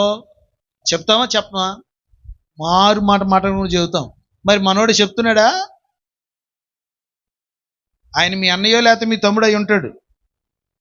చెప్తున్నాడా? చెప్పుకొని లోపల తీసుకెళ్ళి, ఇదిగో నా బంగారం, ఇదిగో నా వెండి, ఇదిగో నా 5 శాలలు, ఇదిగో నా దగ్గర గంధవర్గం, పరిమళ తైలం, అసలు నేనంటే ఏంటి అనుకున్నారు అన్నట్టుగా చూపిస్తుంటే వాళ్ళు అంటారు, బాబు ఇంతకన్నా బంగారం మా దేశంలో చాలా ఉంది, ఇంతకన్నా వెండి చాలా ఉంది, మాకు కావాల్సింది నీ వెండి కాదు, నీ బంగారం కాదు, నువ్వు ఎట్లా బాగుపడ్డావో చెప్పు. అసలు విషయం చెప్పట్లేదు. విచిత్రమైన విషయం ఏంటంటే లోపలికి తీసుకొచ్చంట మొత్తం చూపించాడంట. స్తోత్రం చెప్పండి. ఏమన్నా బుద్ధి బుర్రందంటారు అసలు ఈయనకి? మీరు చూపిస్తారు అట్లా? దారంటే వెళ్ళిపోయే వాడికి తీసుకోజారా, ఇటు రారా, ఇదిగో నా దగ్గర 10 శవర్ల బంగారం, ఇదిగో మా ఆయన సంపాదించిన డబ్బులు అని మీలో ఎంతమంది చూపించారు చెప్పండి? అది ఉందంటారా? బంగారం ఉందంటారా? బ్యాంక్ కోడ్ నోటీస్ పంపిస్తే ఉందో లేదో అప్పుడు తెలుస్తుంది, అప్పుడు దాకా అసలు తెలియదు ఎవరికి. స్తోత్రం కలుగునుగా. పోనీ ఎవడో వద్దు, మీ అయ్యగారు అమ్మగారు మీకోసం రాత్రి మగల ప్రార్థన చేస్తున్నారుగా, మీకోసమే సమర్పించుకొని ఏమున్నా లేకపోయినా దేవుని సన్నిధిలో కుటుంబంతో కలిసి ఈ ప్రాంతంలో ఉన్నారుగా, ఎక్కడి నుంచో దేవుని పిలుపుని పట్టుకొని ఈ ప్రాంతానికి వచ్చి మీకోసం సమర్పించుకున్నారుగా. అప్పుడప్పుడు మీ అయ్యగారు అమ్మగారు మీ ఇంటికి వస్తారా రారా? వచ్చినప్పుడు మీరు బెడ్రూమ్లోకి తీసుకెళ్ళి మీ బంగారం అంతా చూపిస్తారా? ఏమన్నానా అయ్యగారు, మా అయ్యగారికి కనుమరిగేంది ఏది లేదు, మా దగ్గర ఉన్నది మొత్తం అయ్యగారు దాన్ని వాళ్ళు చేతులు ఎత్తండి. ప్రపంచంలో ఎవడు చూపించడు.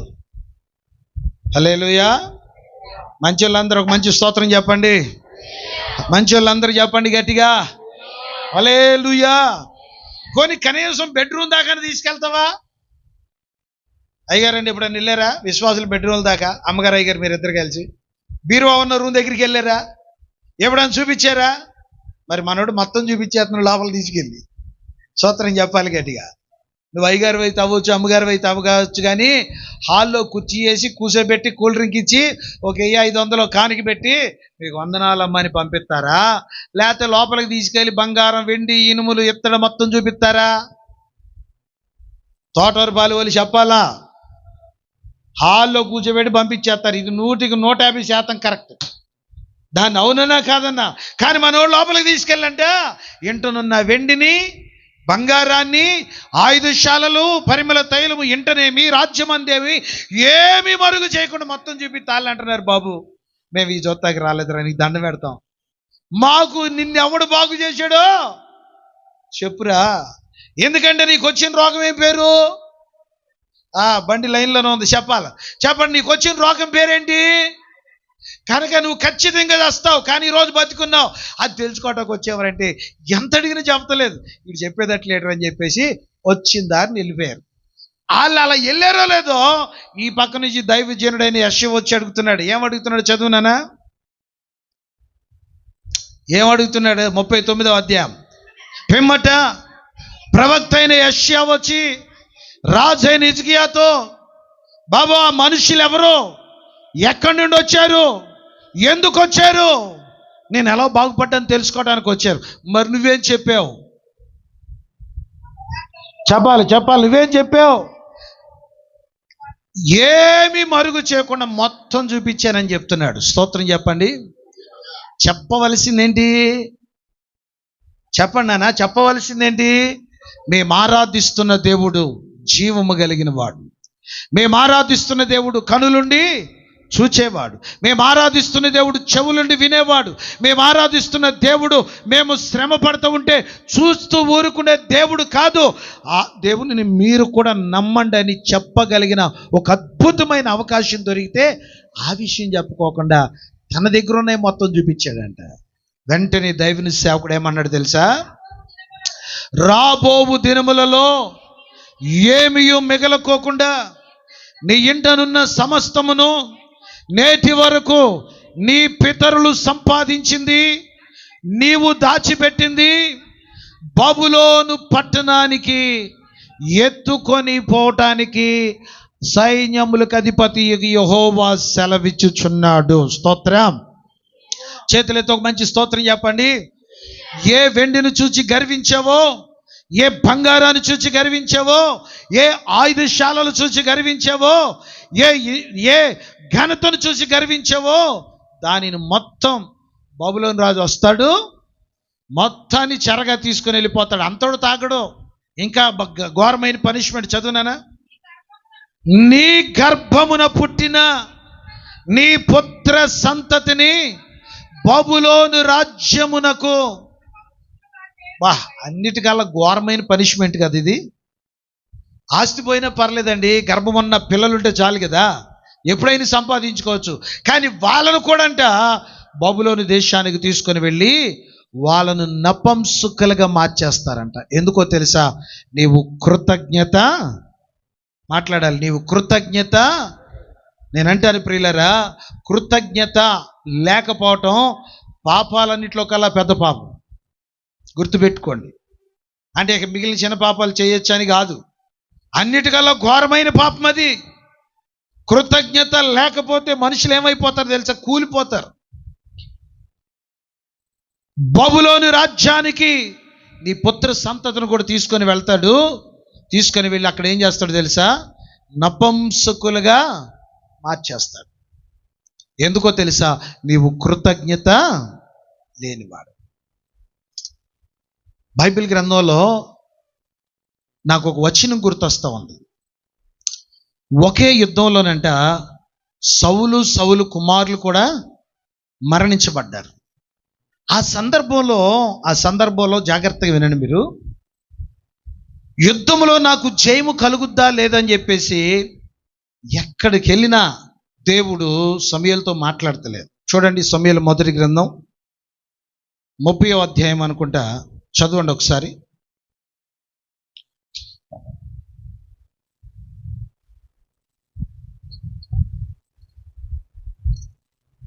సమూయేలు మొదటి గ్రంథం 28వ అధ్యాయం 28వ అధ్యాయం 15వ వచనం కానీ చదవండి అని ఎవరైనా.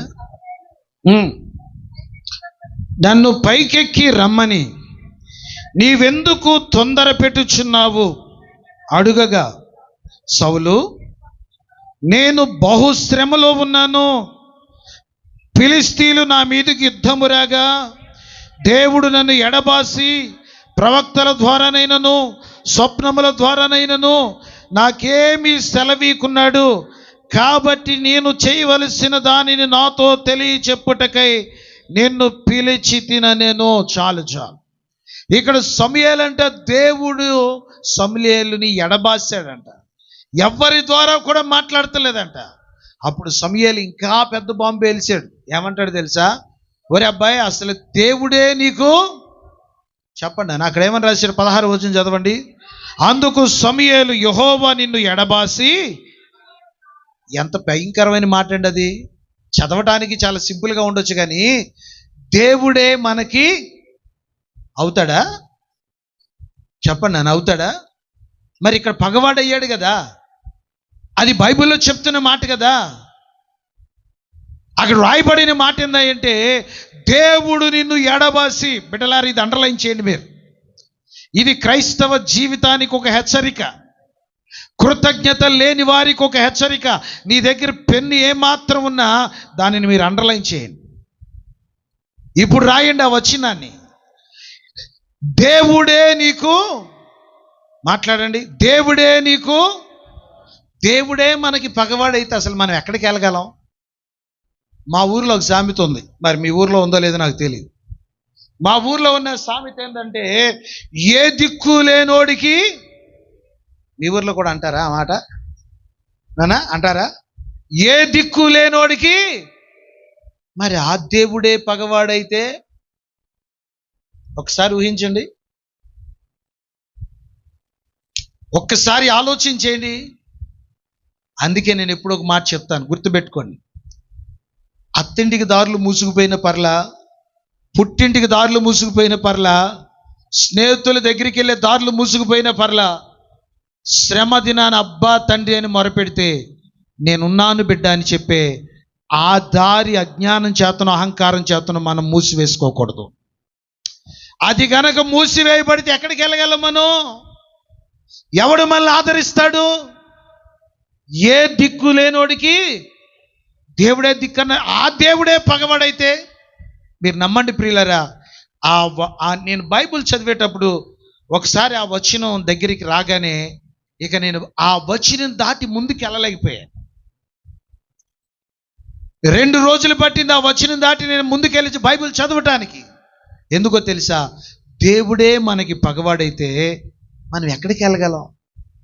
ఏ దిక్కుంది మనకి? ఇంకా సమూయేలు కృతజ్ఞత లేనివాడై ఆ స్థితిని తెచ్చుకున్నాడు. క్షమించాలి, సౌలు కృతజ్ఞత లేనివాడై, ఒక మాట చెప్పిన, దావీదేమో గొర్రెల వెనకాల తిరిగాడు, సౌలేమో గాడిదల వెనకాల తిరిగాడు. ఇద్దరిని దేవుడు రాజుగా అభిషేకించాడు. కానీ ఒక దావీదు అంటాడు, ఇంతగా నన్ను హెచ్చించటానికి నేను ఏ పాటి వాడనన్నాడు. ఇదే సమయంలో ఏమంటాడు తెలుసా? క్షమించాలి, ఇదే సౌలు ఏమంటాడంటే 15వ అధ్యాయంలో సమూయేలు అడుగుతాడు, మీరు ఇంటికి వెళ్ళాక చదువుకోండి. సౌలా, దేవుడు నీకు అప్పగించిన పనంతా చేసేవా? స్తోత్రం చెప్పు, గట్టిగా చెప్పండి. చేసేసానయ్యా. మొత్తం నిర్మూలన చేసావా?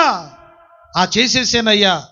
అయితే నాకు వినబడుచున్న ఎడ్ల రంకెలు, చదవండి 15వ అధ్యాయంలో, 15వ అధ్యాయం. ప్రియమైన దేవుని బిడ్డలారా, మొదటి సమయం. అయితే నాకు వినబడుచున్న గొర్రెల అరుపులు, 15వ వచనం, ఎక్కడవి అని అడిగాను. అందుకు సౌలు, అమాలేకీయుల యుద్ధ నుండి జనులు వీటిని తీసుకొని వచ్చిరి. ఏమంటున్నాడు చెప్పండి? ఏం చేయటాకంట? మీ దేవుడైన యెహోవాకు బలి అర్పించడానికి జనులు వీటిని, అక్కడ మీరు స్పష్టంగా చదవండి, నాకు కావాల్సిన ముక్క మింగేసిందేమో. రైట్. ఎవరి దేవుడు అంట? చెప్పండి నాన్న, ఎవరి దేవుడు అంట? అందరూ మాట్లాడాలి. ఎవరి దేవుడు? అక్కడ రాజబడిన మాట చెప్తున్నానా? ఎవరి దేవుడు? నీ దేవుడు. చెప్పండి, ఎవరి దేవుడు? అదే సమూయేలుకి దేవుడు, సౌలుకి కాదుగా. ఇప్పుడు ఆయన చెప్పిన మాట ప్రకారం చూస్తే అక్కడ అనాల్సిన మాట ఏంటి అసలు? నానా చెప్పండి, ఏమనాలి? మన దేవుడు అనుకోకుండా నీ దేవుడు అన్నాడు. ఈ మాట ఎప్పుడైతే అన్నాడో నా దేవుని హృదయం పగిలిపోయింది.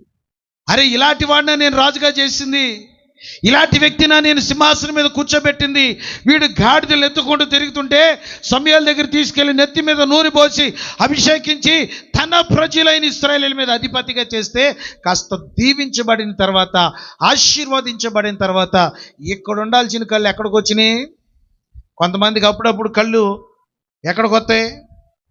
చెప్పండి నాన్న, ఎక్కడికి వస్తాయి? కళ్ళు నెత్తి మీదకి వస్తాయి. ఏమీ లేనప్పుడు అమ్మ నాయన దేవుడా ప్రభు అయ్యగారండి అమ్మగారండి అయ్యగారండి అమ్మగారండి అని తిరిగి కాస్త దీవించబడిన తర్వాత ఎక్కడికి వస్తాయి కళ్ళు? చెప్పండి. అప్పుడప్పుడు అంటాం కదా, కొంతమంది స్థితిని మర్చిపోయి మాట్లాడుతున్నప్పుడు అంటాం కదా, ఏరా ఏమన్నా కళ్ళు ఏమన్నా ఎప్పుడన్నా అన్నారా? ఏంటి అయ్యగారు అసలు ఏం మాట్లాడతలే మీ వాళ్ళు? ఎప్పుడైనా అన్నారా? పోనీ మీరు ఎవరన్నా అంట విన్నారా? విన్నారుగా. మీరు అనకపోయిన అంట విన్నారుగా. ఎందుకని? వాళ్ళు స్థితిని మించి ప్రవర్తిస్తున్నప్పుడు. ఇక్కడ మనోడు కూడా అదే ఏమన్నాడు తెలుసా? నీ దేవుడు. వెంటనే దేవుని హృదయం పగిలిపోయింది. సమూయేలు ద్వారా ప్రభు మాట్లాడుతున్నాడు, సౌలా, ఒకడు పొట్టేళ్ల క్రొవ్వు అర్పించుట కంటే ఏది శ్రేష్టం అంట?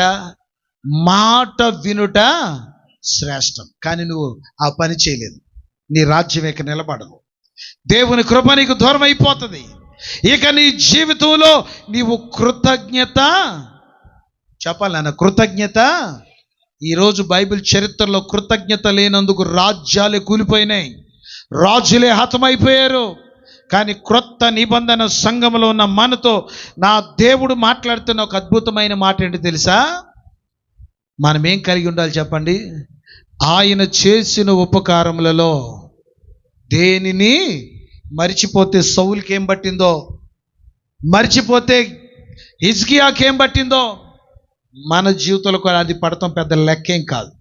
అందుకే మనం ఏం కలిగి ఉండాలంటే, ఎప్పుడు ఏ విషయంలో కూడా మనము కృతజ్ఞత లేని వారంగా బ్రతకకూడదు. ఆమేన్ చెప్పండి గట్టిగా. ఇంతగా నన్ను హెచ్చించటానికి నేను ఎంతటి వాడనయ్యా, నాలో ఏం చూసావంటే, ఒకటి, నువ్వు కష్టమైన సుఖమైన సంతోషమైన నా మందిరానికి వచ్చే అనుభవం నాకు నచ్చింది కనుక నేను నిన్ను హెచ్చిస్తున్నాను. స్తోత్రం. రెండవది, నా దేవా, ఇంతగా నన్ను హెచ్చించడానికి నేను ఎంతటి వాడనయ్య అంటే, దేవుడు చెప్పే మాట ఏంటి తెలుసా?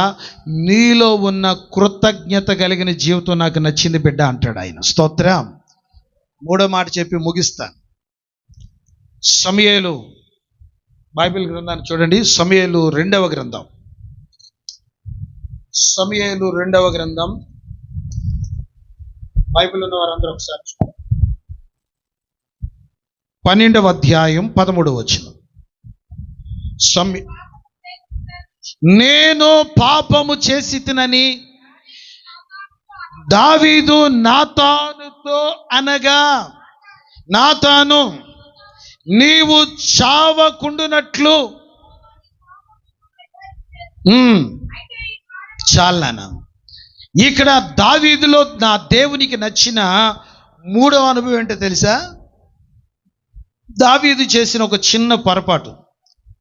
ఉరియాని యుద్ధంలో ముందు పెట్టి చంపించాడు. పెద్ద పొరపాటే.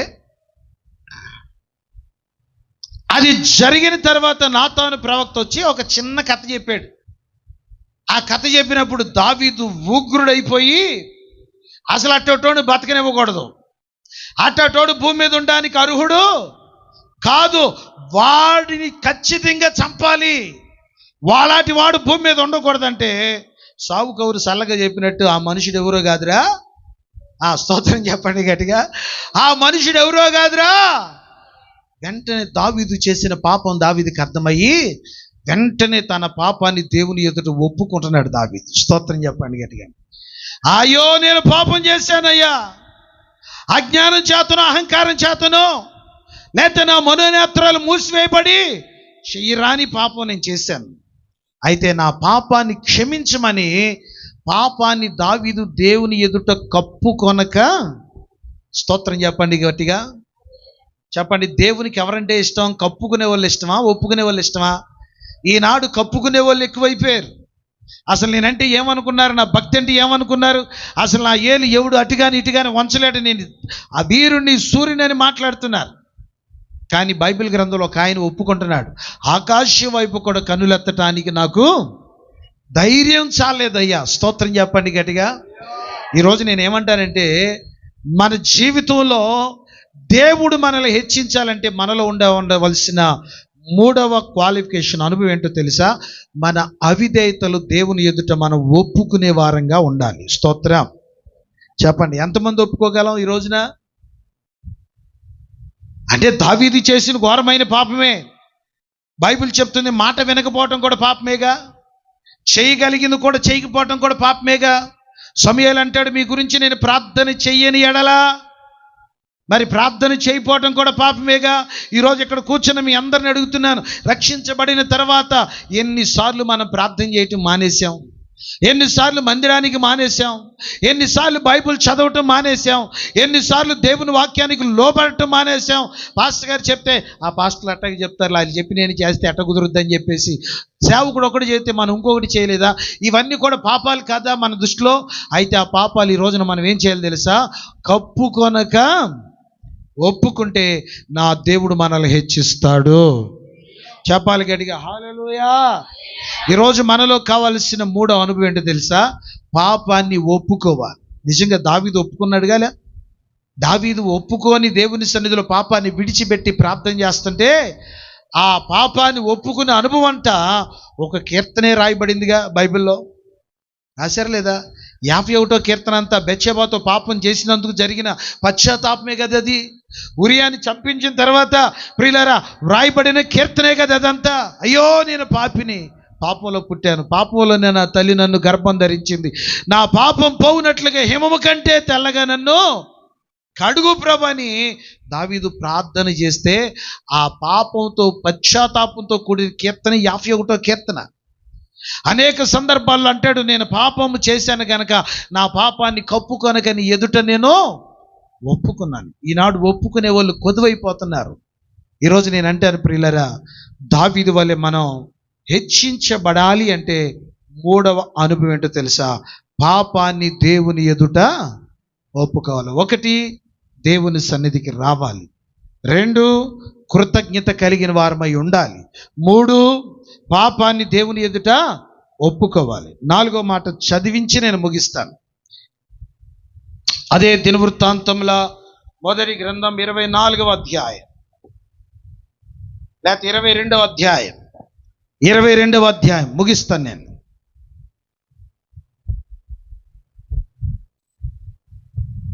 14వ వచనం.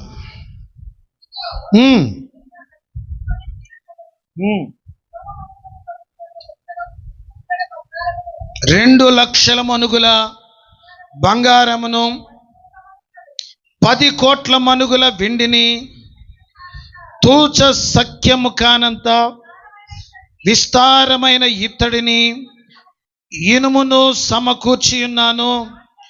రాణులను రాళ్లను కూర్చి ఉంచి తిని నీవు ఇంకను సంపాదించుదువుగాక.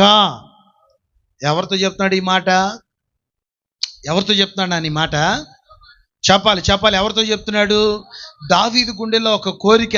నా దేవుడు నన్ను ఇంతగా హెచ్చించాడు కదా, గొర్రెల వెంబడి తిరుగుతున్న నన్ను గొర్రెల దొడ్లో నుంచి తీసుకొని వచ్చి ఒకటి అధిపతిగా చేసి నాకు తోడయ్యుండి శత్రువులను నిర్మూలన చేసి లోకంలోని గనులైన వారికి ఉన్న పేరునిచ్చి నా రాజ్యాన్ని స్థిరపరుస్తానన్నాడు కదా. ఆ దేవుని కొరకు నేను ఒక మందిరాన్ని కట్టాలి. ఆ దేవునిని ఆరాధించుకోవటానికి ఒక మందిరాన్ని నేను కట్టాలి అని తన కష్టార్జితంలో నుంచి కొంచెం కానుకొని తీసి ప్రక్కన పెడితే, ప్రియులారా, అది ఒక రోజున లెక్క పెడితే ఎంత అయింది చెప్పండి?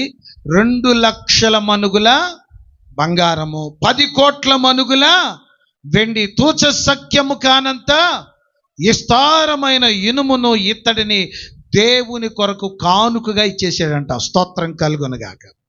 చెప్పండి గట్టిగా హల్లెలూయా.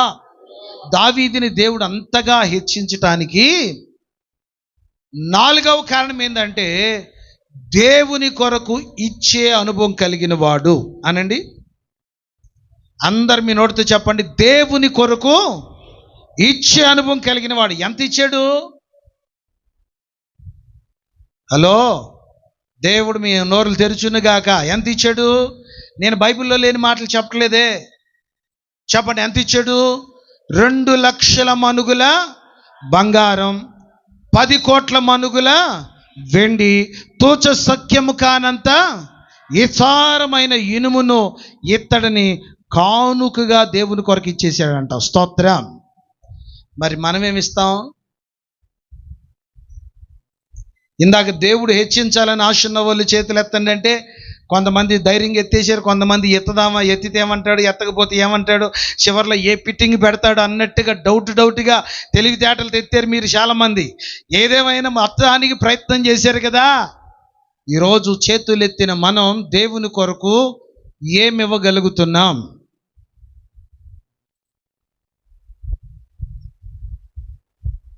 దేవుడు మీ నోరులు తెరుచునుగాక. ఆమెనంటాం కాదు, దేవుని కొరకు ఇవ్వటాన్ని. ఆయన ఎంత ఇచ్చాడంటున్నానా? కొంతమంది ప్రార్థన చేస్తారు, బలి చిత్రం కూడా, ప్రభా మోషే వలె నన్ను నమ్మకస్తుడిగా చేయి ప్రభా, యిర్మీయా వలె కన్నీటి ప్రవక్తగా చేయి ప్రభా, దావీదు వలె నన్ను హెచ్చించు ప్రభా. ఈ ప్రార్థనలు చేస్తారు. నాకు ఈ చిత్రం అనిపిస్తుంది. వీళ్ళు బైబిల్ చదివి చేస్తారా? అసలు వాక్యం అర్థమై చేస్తారా? ప్రార్థన చేసినంత మాత్రం దావీదులాగా హెచ్చిచ్చేస్తాడా? దావీదు ఊరికినే హెచ్చించబడలేదు నాన్న. దావీదు ఊరికినే ఆశీర్వదించబడలేదు. ఇగో వెనకాల తొవితే ఇన్ని అనుభవాలు వస్తాయి బయటికి.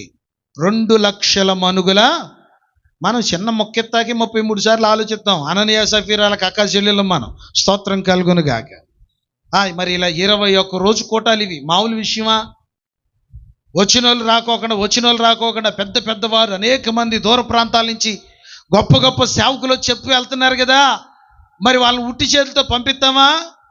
కుదురుతుందా? ఎన్ని వేల రూపాయలు పాస్టర్ గారు వాళ్ళ చేతులకి ఇచ్చి ఉంటారు. మరి ఈ 21 రోజుల ప్రార్థనలో మన కానుక ఎంత? మన సమర్పణ ఎంత? ప్రార్థన గొప్పతనం అదే గొప్పతనం అని చూస్తున్నారు మీరు. నా ఇంకా మీరు వచ్చేది ఏముందండి? ప్రార్థన పెడితే బోల్డ్ మంది వస్తారు. టెంట్ వేసి కూటం పెడితే సాయంకాలం అన్ని జనులు గొట్ల వచ్చేసి దండం పెట్టుకొని వెళ్ళిపోతారు. వేసి రక్తం ఇచ్చి పెట్టుకోరా? నేను కోటాలు పెడుతూ ఉంటాను, అన్ని జనుల మధ్య సేవ చేస్తూ ఉంటాను కదా. టెంట్లు వేసి కోటాలు పెడుతూ ఉంటాను. విశ్వాసుల కన్నా వాళ్ళు ఎక్కువ వస్తారు. వచ్చేసి ప్రార్థన చేసుకొని 116 అంటారు, 1116 అంటారు, ఏదో ఒకటి ముందు మీరు ఇచ్చి అల్లంటారు బాబు మీకు దండ పెడతాం, మీ సెంటిమెంట్ల సంగతి దేవుడికి ఎరక. అలా ప్రార్థన చేస్తే వాళ్ళ దగ్గర ఇచ్చింది కానుక ఏదో తీసుకొని ఆ కుండీ లేపించుకొని ప్రార్థన చేస్తే రోజులు గడిచే కొందిన వాళ్ళే మారి మందిరంలో విశ్వాసులుగా తయారయ్యారు. స్తోత్రం చెప్పండి గట్టిగా. దానికి సాక్షి వీడు ఉన్నాడు, అడగండి కావాలంటే. నేను ఎందుకు ఈ మాట చెప్తున్నానంటే అన్ని జనులైన వస్తారు గుట్లుగా.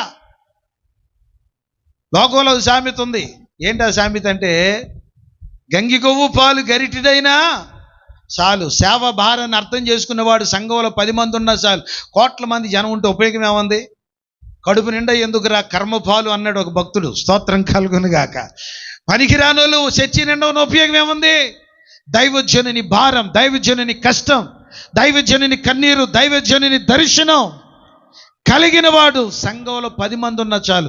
వారిని బట్టి దేవుని నామానికి మహిమ. ఆమెను అనుకోవడం అంటలేదు, అంత దుర్మార్గులు మీరు. మనోడు 2 లక్షల మనుగుల బంగారం 10 కోట్ల మనుగుల కానుకగా ఇచ్చేసాడంట యేసు రక్తం వేసేయండి. మరి మనమేమేస్తాం? హలో, ఏ రోజైనా ఒక బంగారం మొక్క దేవునికి ఇచ్చామా? మనం మాత్రం ఎప్పుడు ఒక పాట పాడతాం, పదే పదే నేను పాడను అన్నట్టుగా, నేను అయినా అన్నట్టుగా పాడుకుంటాం. అందుకే ఈ మధ్య నేను ఒక ప్రార్థన చేస్తున్నాను. నా దేవుడు నా ప్రార్థన ఎందుకు వింటలేదో నాకు అర్థం కావట్లేదు. నరేంద్ర మోడీ గారు అన్నీ మార్చేస్తున్నాడు కానీ 10 రూపాయల కాగితం మారుతులేదండి. 10 రూపాయల కాగితం ప్రింటింగ్ ఆపేస్తే బాగుండు అనుకుంటే ఆ మనుషుడు దేవునికి విరోధి కదా. నా ప్రార్థన ఆయనకి పని చేయకపోగా 10 రూపాయల బిళ్ళలు కూడా వదిలేడు. మళ్ళీ ఆదివారం టాంగ్ టాంగ్ టాంగ్ మోత మోగిపోతుంది యేసు రక్తం వేసి. అసలు ఆ మోత వినలేకపోతున్నాను నేనైతే. సంఘాల్లో ఇలాంటి కూటాలు జరుగుతున్నప్పుడు, మాలాంటి సేవకులు ప్రయాసపడి వస్తున్నప్పుడు వాళ్ళను సంతోషంగా మీ కుటుంబాలకి మీ సంఘానికి ఆశీర్వాదకరంగా మారాలంటే దైవజనుడి దగ్గరికి వచ్చి పలానా తారీఖున వచ్చే పాస్టర్ గారికి ఎంత అవుతుందో చెప్పు, అయ్యగారండి నేను చూసుకుంటానని చెప్పే ఇవ్వగలిగిన వీరులు మీ సంఘంలో లేపబడుదురుగాక. ఆమె ఎంత ఇచ్చాడు మనోడు? మళ్ళీ మాట్లాడతలేదు మీరు. 2 లక్షల మనుగుల. మీరు ఎట్ట చూస్తున్నారంటే మాకు కూడా ఇవ్వమానంటే ఇస్తామో లేదు చూపిస్తాం అన్నట్టుగా చూస్తున్నారు మీరు. మాకు ఇస్తే మేము కూడా ఇస్తాం అయ్యగారు, మాకు ఇచ్చి చూడమని ఆయన.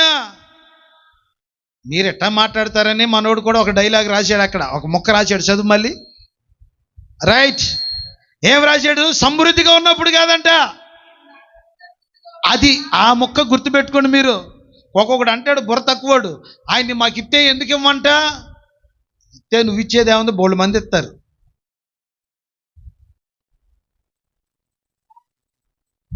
మన సహోదరులు కూడా దొంగతనం చేసుకొచ్చి దాంట్లో 10వ భాగం ఇచ్చేవాళ్ళంట. స్తోత్రం కలుగును గాక. ఇక్కడే పక్కన ఉన్నారు కదా, ఇప్పుడు మారేర్లే యేసు రక్తం వేసేయు. దొంగతనం చేసిన దాంట్లో 10వ భాగం ఇచ్చేవాళ్ళంట. ఆ పాస్టర్ గారు వరే మీకు దండం అంటే తీసుకోకపోతే అసలు నీ ఇంట్లో లేపేస్తామంటే అలా తీసుకుని ఆ పాస్టర్ గారు చచ్చిపోయాడు. దాసయ్య గారు అని ఎల్ఎఫ్లో సేవ చేశారు. స్టోట్పురం దాసయ్య గారు అంటారు ఆయన. ఆయన దగ్గరికి వచ్చి, అయ్యగారండి దొంగతనం చేసిన దాంట్లో 10వ, దొంగోడికి ఎంత నీతి ఉంటే పరిశుద్ధులకి మనకెంత ఉండాలండి? హలో, స్తోత్రం చెప్పండి గట్టిగా.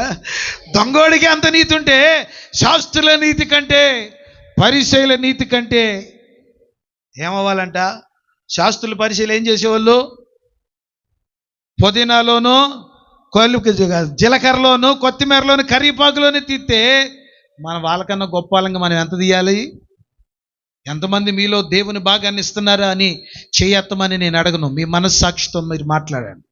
నా దేవుడు నిన్ను హెచ్చించాలంటే ఇలాంటి సభలు జరిగినప్పుడు ఒక్కొక్క రోజు దేవుని సేవకుడు వచ్చేటప్పుడు ఆ దైవజనునికి ఖర్చు ఎంతైనా నేను పెట్టుకుంటాను పాస్టర్ గారని మీ పాస్టర్ గారిని పాస్టమ్మ గారిని అడగగలిగిన విశ్వాస వీరులుగా మీరు మారుదురుగాక.